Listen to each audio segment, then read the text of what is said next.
kung ganito yung na-experience mo, may nakita kang trading disabled, that means hindi tama yung pair na pinili mo for trade. So, paano siya i-resolve? Ito yung gawin mo. Punta ka dito sa quotes, make sure dito. Tapos, mag-type ka dyan. Type mo dyan, XAU, yan, XAU USD VIP. Make sure na merong VIP kasi ito po yung demo account ng VT Markets. Again, for VT Markets na broker, ito yung pair na code nila sa XAU USD. So, check mo lang yan. Okay? Or, sorry. Ganyan mo lang. Wait lang, naka-add na pala.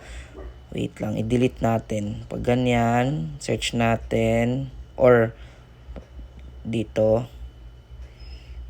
XAU USD. Yan. Automatic yan. Again, ulitin natin. Pag check nyan, automatic na dagdag na siya.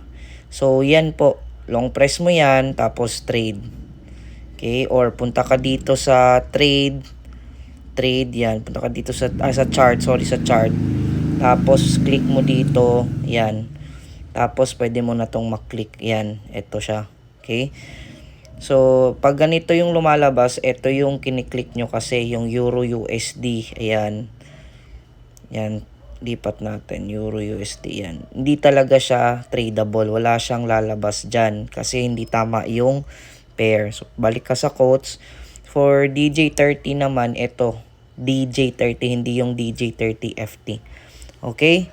So, si DJ30 yan po pala yung US30. Alright? So, resolve na.